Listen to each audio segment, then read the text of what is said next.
Assalamualaikum warahmatullahi wabarakatuh. Selamat datang untuk siswa-siswi baru kelas 10 MIPA di SMA Negeri 1 Sidareja. Pada pembelajaran kali ini adalah mata pelajaran kimia yang diampu oleh saya sendiri, Sriyarsasi. Kalian bisa memanggil dengan nama Bu Sasi. Oke. Ilmu kimia di sini baru pertama kali akan kalian pelajari di bangku SMA. Nah, tentu saja istilah kimia atau reaksi kimia itu sudah pernah kalian dengar sebelumnya. Nah, apa yang ada di benak kalian mendengar istilah tersebut? Pasti beberapa ada yang menganggap bahwa istilah ini menyeramkan, berbahaya, rumit, atau justru menyenangkan. Tidak semua orang suka dengan kimia, karena beberapa orang menganggap bahwa zat-zat kimia itu diidentikan dengan zat-zat beracun atau berbahaya. Namun demikian, hampir seluruh produk yang digunakan oleh manusia saat ini melibatkan reaksi kimia di dalamnya. Misalkan, ada parfum, sabun, deterjen, obat-obatan, pembakaran LPG, dan masih banyak lainnya. Oleh karena itu,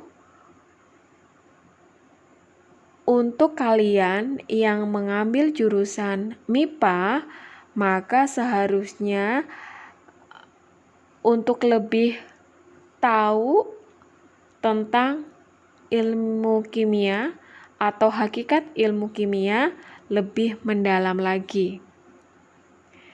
Sehingga pada pertemuan pertama kali ini kita akan mengenal terlebih dahulu ilmu kimia.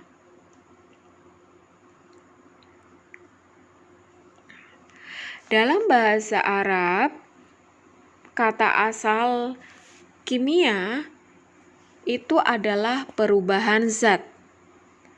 Sedangkan definisi dari ilmu kimia itu sendiri adalah ilmu yang mempelajari tentang susunan, struktur, sifat, dan perubahan materi, serta energi yang menyertai perubahan tersebut.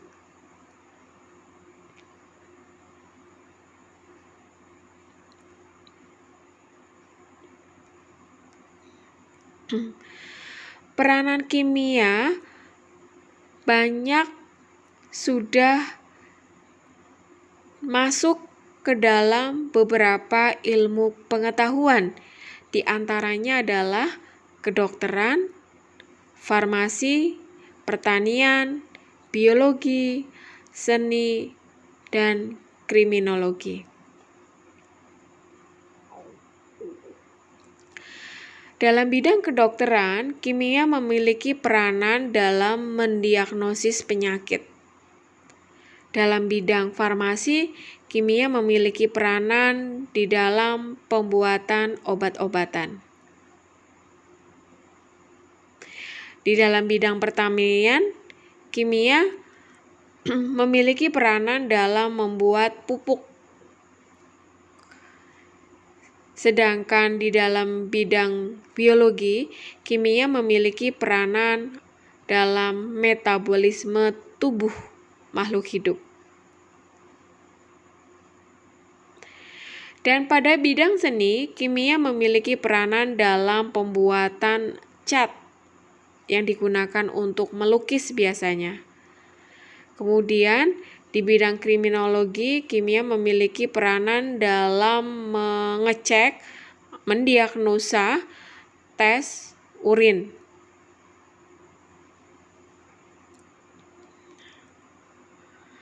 Dalam ilmu kimia, tadi yang sudah dijelaskan pada pengertian ilmu kimia itu sendiri, ada istilah materi. Nah, materi inilah yang akan kita kupas lebih dalam dari sisi definisi atau pengertian, kemudian sifat, perubahan, dan penggolongan.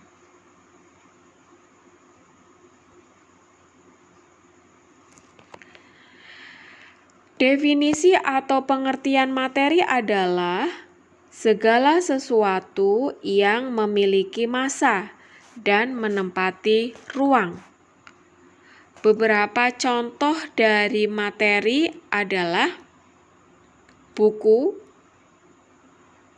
sepiring makanan, uang, awan, semuanya memiliki massa dan menempati ruang. Itu disebut dengan materi. Contoh-contoh yang disebutkan tadi.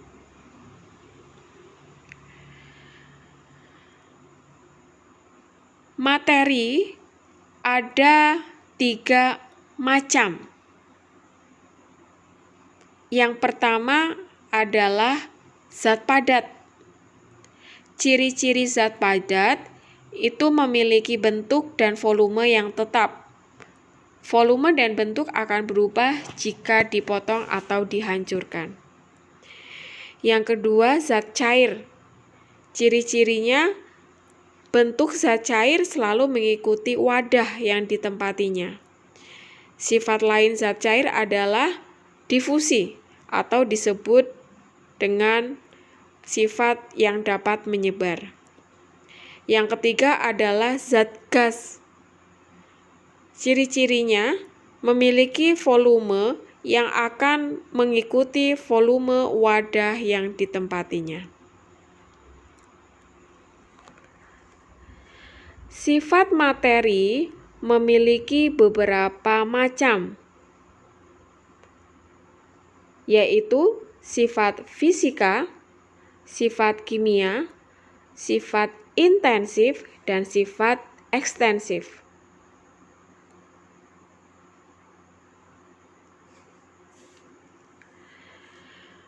Materi yang memiliki sifat fisika, maka ciri-cirinya adalah keadaan fisika dari materi tersebut atau keadaan fisis dari sebuah materi. Contoh, memiliki titik leleh, titik didih, massa jenis, dan daya hantar listrik. Sedangkan sifat kimia itu merupakan perubahan materi menjadi materi lain. Contoh adalah mudah berkarat dan reaktivitas.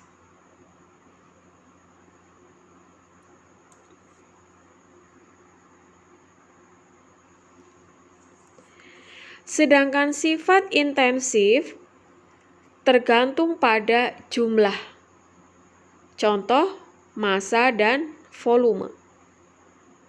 Sedangkan sifat ekstensif tidak tergantung pada jumlah. Contoh, warna dan massa jenis.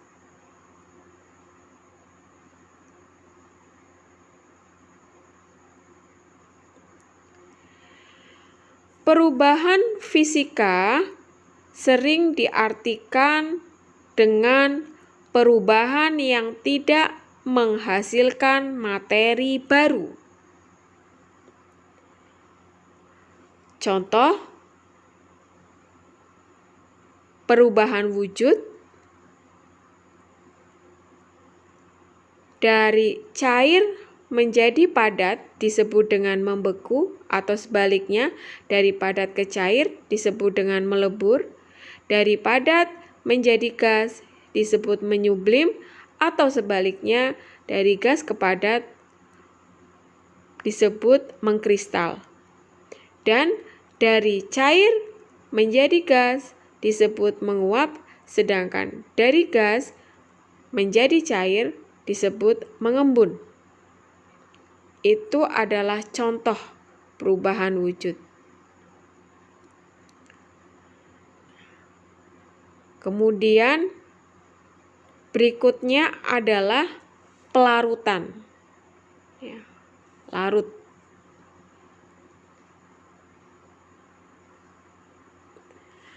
Contohnya, gula dimasukkan ke dalam air akan larut.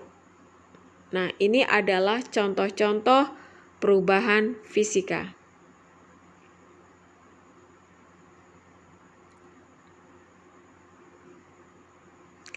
Sedangkan perubahan kimia adalah perubahan yang menghasilkan materi baru.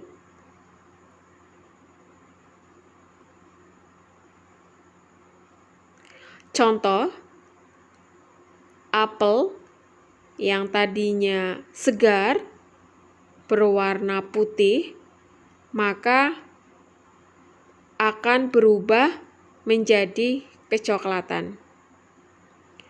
Kemudian contoh yang lain adalah kembang api.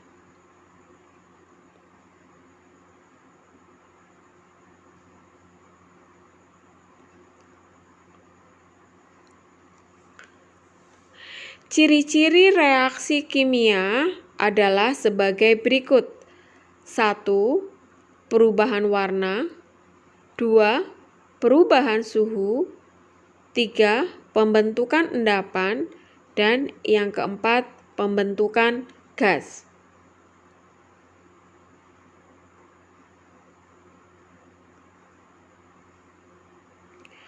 Contoh, es krim.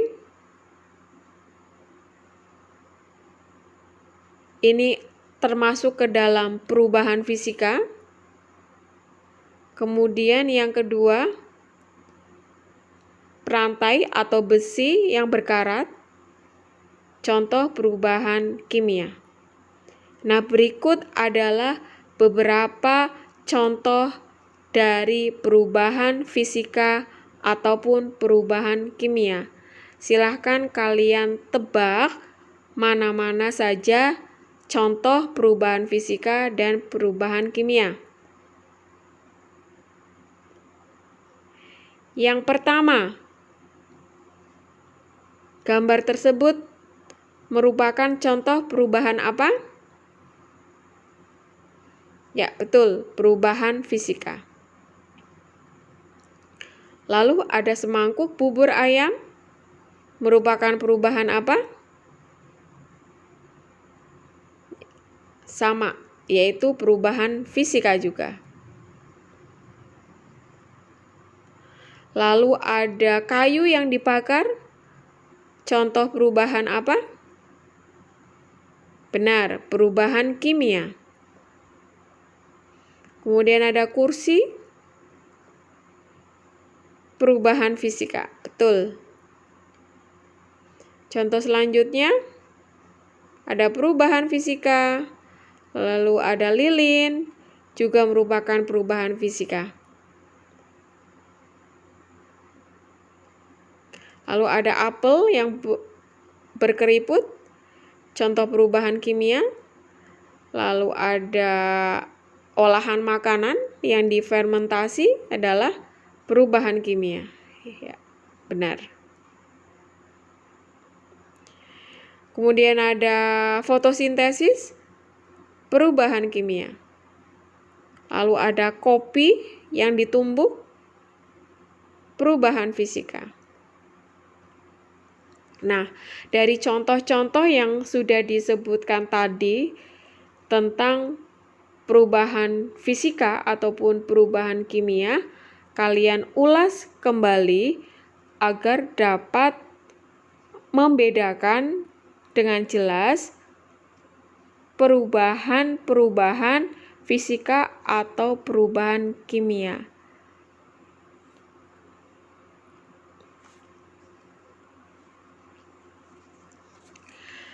Materi, agar kita lebih mudah dalam mempelajarinya, maka digolongkan atau diklasifikasikan. Nah, materi dibagi menjadi dua macam, yaitu zat tunggal dan campuran. Zat tunggal itu sendiri terdiri dari unsur dan senyawa. Contoh dari unsur berupa logam, non-logam, dan metaloid. Sedangkan untuk campuran itu terdiri dari homogen, heterogen, dan koloid. Itu adalah penggolongan materi.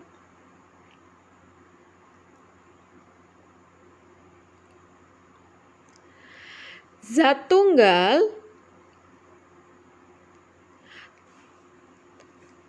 itu terdiri dari satu jenis materi saja.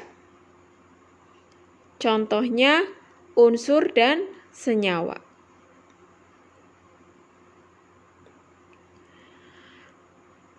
Unsur memiliki sifat di mana zat yang paling sederhana.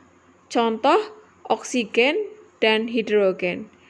Sedangkan senyawa merupakan gabungan unsur yang saling berikatan kimia. Contoh air, H2O, cuka, CH3COOH.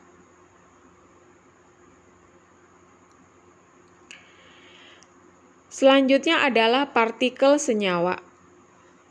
Gambar A, B, dan C itu memperlihatkan macam-macam partikel senyawa. Gambar A adalah gambar partikel senyawa air atau H2O. Gambar B, contoh partikel senyawa karbon dioksida atau CO2, dan gambar C menunjukkan partikel senyawa garam dapur atau NaCl.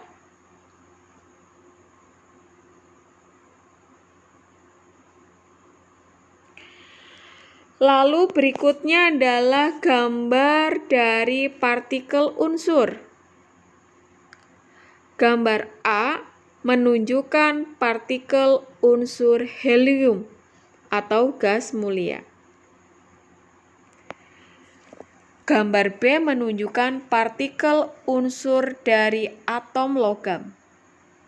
Sedangkan C merupakan gambar dari partikel unsur molekul oksigen dan unsur non-logam lainnya.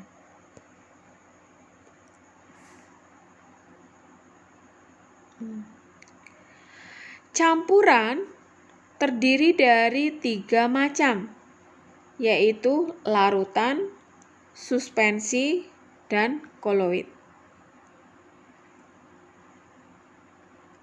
Larutan adalah campuran homogen yang tidak dapat dibedakan lagi antara pelarut dan zat yang terlarut.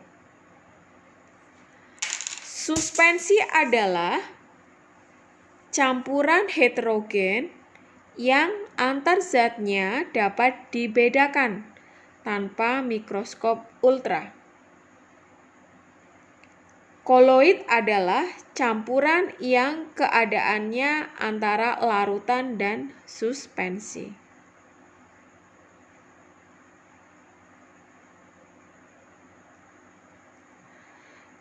Dari pengertian larutan, suspensi, dan koloid dapat kita simpulkan bahwa campuran itu terdiri dari 2 jenis atau lebih materi.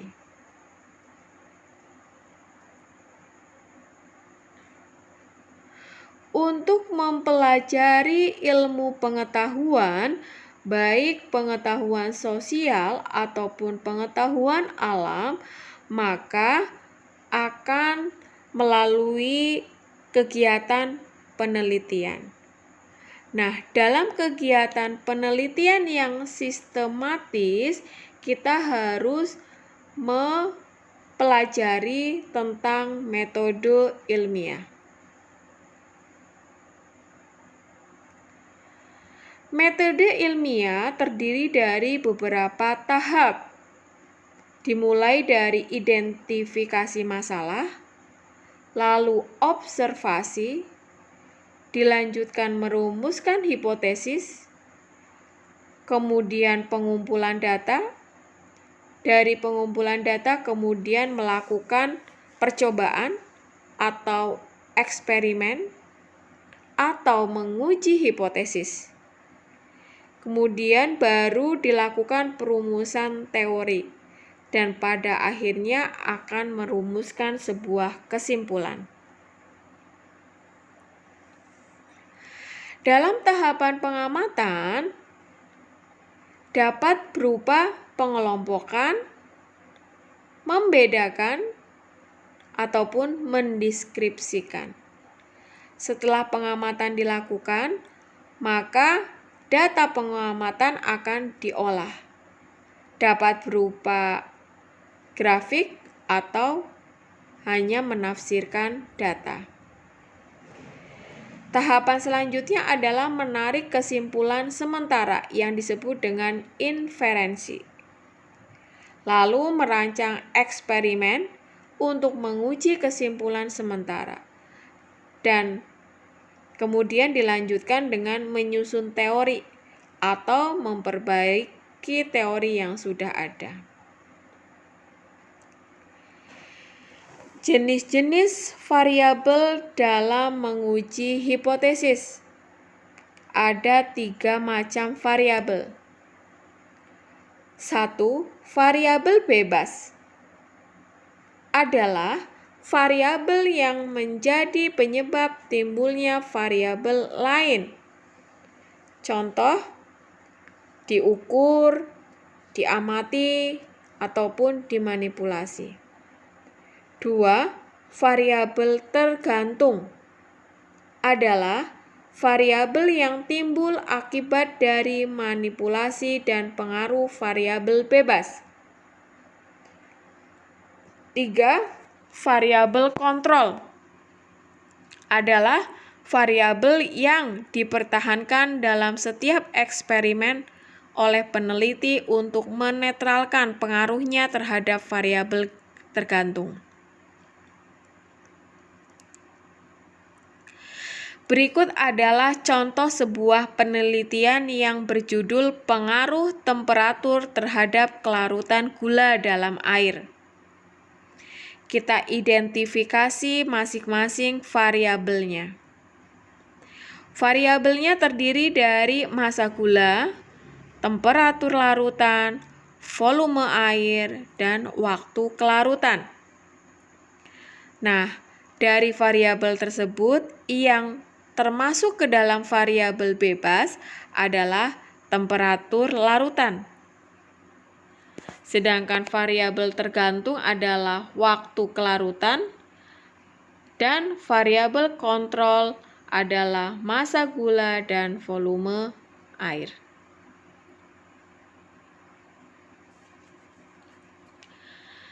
Kegiatan dari kimia tentu saja akan sering dilakukan di dalam sebuah laboratorium. Maka dari itu, kegiatan yang berada di laboratorium perlu memperhatikan keselamatan kerja.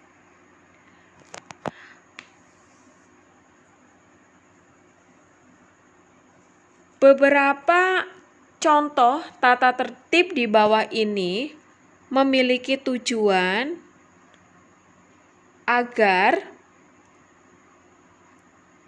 terjadi pencegahan saat melakukan kegiatan di dalam laboratorium. Sehingga nantinya akan terhindar dari kecelakaan. Sekecil apapun harus kita antisipasi. Maka dari itu, laboratorium harus memiliki tata tertib untuk tujuan tersebut. Beberapa tata tertib diantaranya adalah bekerja menggunakan jas lab dan memakai sepatu tertutup. Tidak diperkenankan makan dan minum di dalam lab. Alat dan bahan harus sesuai dengan petunjuk praktikum yang diberikan. Jika saat praktikum tidak mengerti atau ragu-ragu, hendaknya lebih baik bertanya saja kepada guru.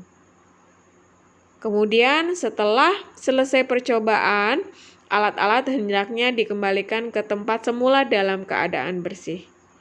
Yang terakhir adalah sebelum meninggalkan lab, meja praktikum harus dalam keadaan bersih, keran air dan gas ditutup, serta kontak listrik dicabut.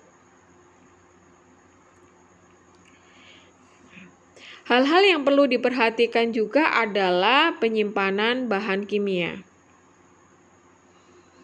Botol-botol yang berisi bahan kimia disimpan pada rak atau lemari yang disediakan khusus. Kemudian jangan mengisi botol sampai penuh.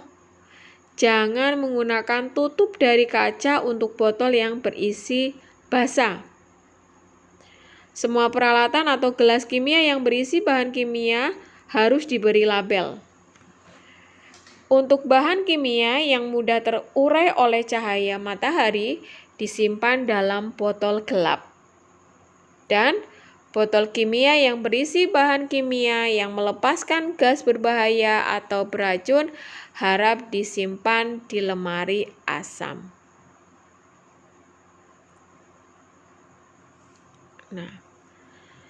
Berikut adalah beberapa tata tertib tentang penggunaan zat. Tabung reaksi yang berisi zat kimia dan dipanaskan tidak boleh diarahkan ke wajah sendiri atau orang lain. Ingat-ingat ya. Kemudian bahan kimia tidak boleh dibaui secara langsung ke hidung. Larutan kimia yang tumpah di meja atau di lantai segera dibersihkan. Jika asam pekat, dinetralkan terlebih dahulu dengan soda kue. Dan jika basa kuat, ditambahkan serbuk NH4Cl. Larutan pekat yang tidak terpakai dan dibuang di wastafel diencerkan dengan air terlebih dahulu. Dan yang terakhir adalah mengambil zat secukupnya. Dan jika berlebihan tidak boleh dikembalikan ke botol asal. Berikut ini adalah beberapa macam peralatan umum laboratorium. Kalian akan dikenalkan dengan berbagai macam peralatan. Pada slide diperlihatkan gambar dari peralatan-peralatan yang akan kalian gunakan selama praktikum di dalam laboratorium. Ada gelas kimia untuk mencampurkan larutan. Lalu ada pembakar bunsen untuk sumber panas atau api.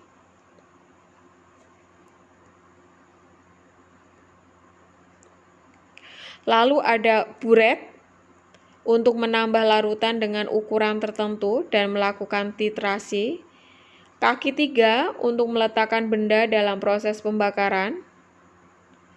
Pipet tetes untuk mengambil larutan tetapi larutan tanpa volume tertentu. Lalu ada Erlenmeyer untuk tempat mereaksikan larutan atau menampung filtrat. Lalu ada corong kaca untuk memindahkan larutan dari satu tempat ke tempat lain. Gelas ukur untuk mengambil larutan dalam volume tertentu. Kemudian ada gelas ukur lagi dengan tipe yang berbeda untuk wadah sampel atau larutan yang jumlahnya sedikit. Kemudian juga ada lagi pipet ukur. Kalau pipet ukur di sini adalah pipet yang digunakan untuk mengambil larutan dengan volume dan ketelitian tertentu. Lalu ada spatula untuk mengambil zat padat. Labu ukur untuk mengencerkan larutan. Botol pencuci ya, menambahkan air atau aquades dalam jumlah yang sedikit. Kemudian ada gelas arloji untuk tempat zat padat ketika menimbang. Lalu ada neraca untuk menimbang. Kemudian ada mortar dan alu untuk menumbuk zat padat. Nah, untuk mengantisipasi terjadinya kecelakaan sekecil apapun, maka harus kita antisipasi. Salah satunya tadi selain harus mentaati tata tertib yang sudah dibuat, maka selanjutnya adalah memberikan simbol pada bahan-bahan kimia yang berbahaya. Berikut ini ada 10 simbol bahan kimia yang berbahaya. Ya. Yang pertama adalah simbol eksplosif, itu untuk zat yang mudah meledak. Kemudian yang kedua, simbol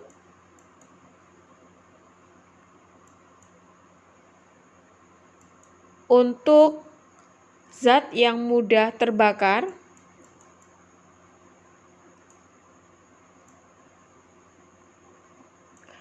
Kemudian ada simbol korosif, yaitu untuk zat yang mudah berkarat. Kemudian ada simbol-simbol dengan tanda silang, tanda api, atau tengkorak. Itu adalah digunakan untuk simbol-simbol toksik atau zat yang beracun.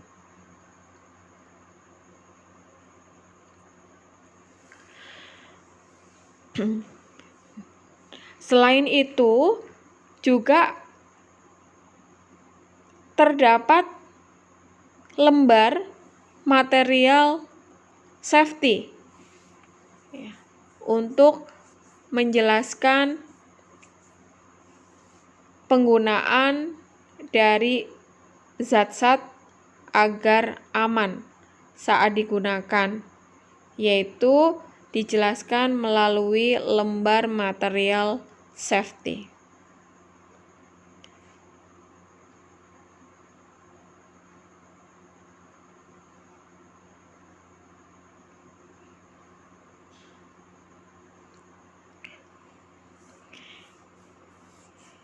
Oke, itu adalah materi awal pertemuan pertama dari ilmu kimia. Silahkan kalian bisa mempelajari atau mengulang kembali materi ini dengan merangkum atau mencatat hal-hal yang penting. Kalian juga bisa melengkapi materi dengan menggunakan bahan ajar lainnya. Boleh melalui buku atau sumber belajar di internet. Nah, sekian dari Bu Sasi. Kita ketemu di lain kesempatan.